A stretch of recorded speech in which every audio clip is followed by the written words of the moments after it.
हाय everybody, welcome और welcome back to the channel. मेरा नाम है विजय लक्ष्मी और मैं हूँ एक बैंकिंग एस्पिरेंट। तो आज हमारा आईबीएस क्लर्क का मेंस का एग्ज़ाम था और वो शुरू हो गया था। आई गेस 8 बजे तो रिपोर्टिंग टाइम था, 9 बजे से शायद वो स्टार्ट हो गया था।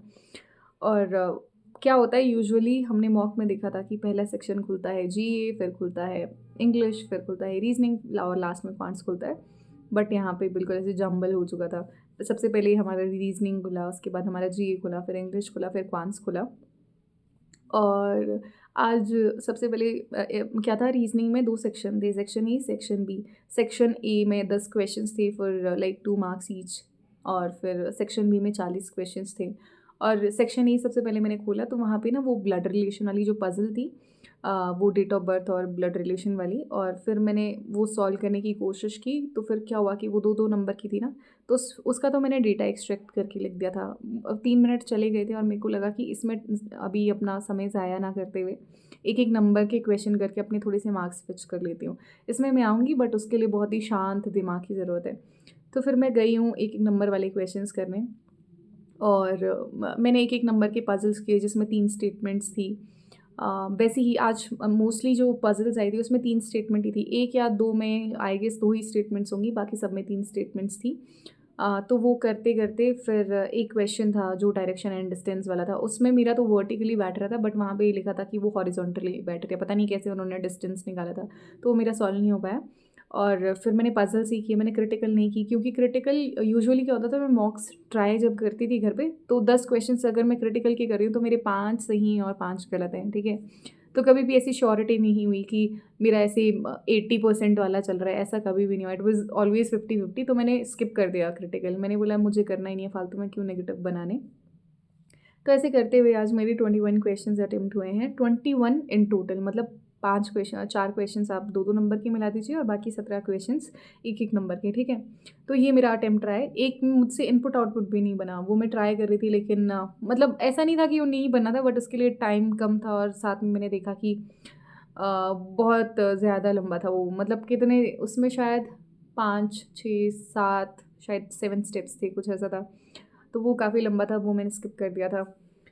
तो फिर इस तरह से मेरा कुछ आज का पेपर हुआ है रीजनिंग में, जहाँ पे मैंने 21 क्वेश्चंस किए हैं, 4 क्वेश्चंस हैं 2-2 नंबर के। उसमें ना ब्लड रिलेशन में यार ई और एफ का ना जो रिलेशन था वो थोड़ा कॉन्टेम्प्लेट कर रहा था, वो वाला एक क्वेश्चन मैंने छोड़ा है।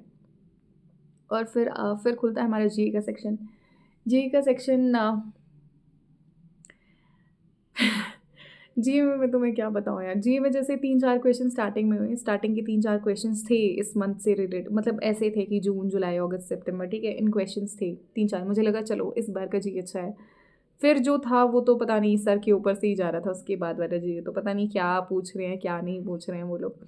और फिर ऐसे करते-करते जिसमें मैं श्योर थी बस मैं वही अटेम्प्ट करती गई और मैंने 16 क्वेश्चन कर दिए थे, ठीक है? फिर मुझे लगा मैं ओवर अटेम्प्ट ना कर लूँ, तो मैंने तो छोटा-सा एक मैं ब्रेक लेके वॉशरूम चली गई और 2-3 मिनट उधर वेस्ट किए। फिर मैं आई, फिर मैंने देखा अभी भी 13 मिनट है, क्योंकि मेरा हाथों पे कंट्रोल है। फिर मैं ऐसे पढ़ती, फिर कुछ करती कि हाँ, इसका ये हो सकता है, तो फिर मैंने वो इग्नोर करना था, बट स्टिल 13 मिनट थे तो फिर मैंने फिर से एक राउंड मारा, मतलब सेकंड राउंड के लिए मैं गई।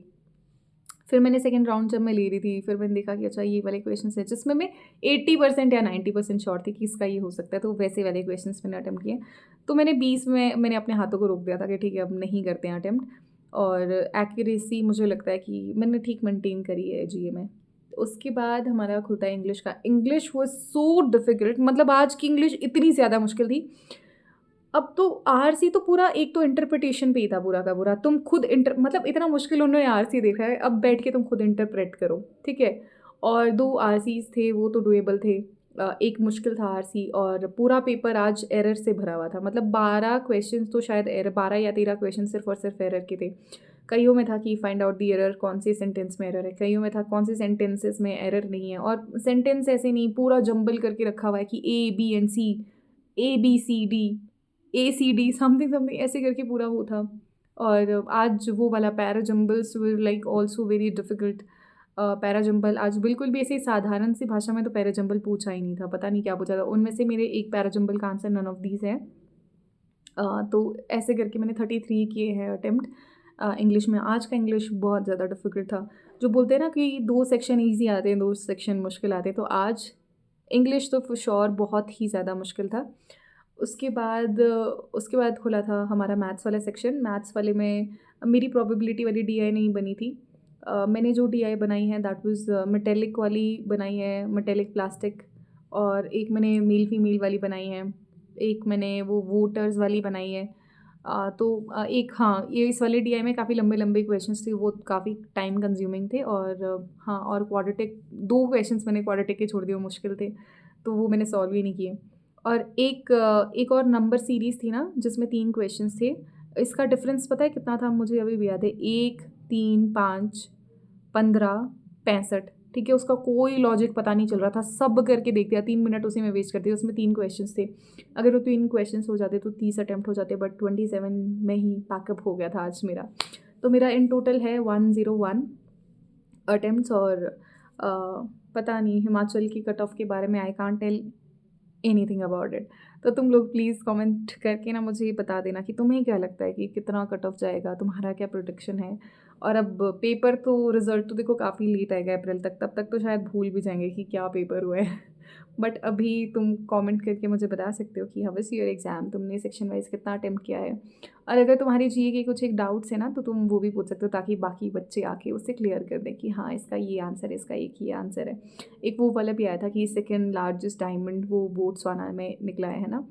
और एक और क्वेश्चन था कि यूपीआई वाला, नहीं सॉरी, करेंसी सेटलमेंट वाला, हमने एक तो यूएई के साथ किया, एक नाइजीरिया के साथ किया, थर्ड था वहाँ पे वियतनाम था या फिर कोई ऐसी कंट्री थी।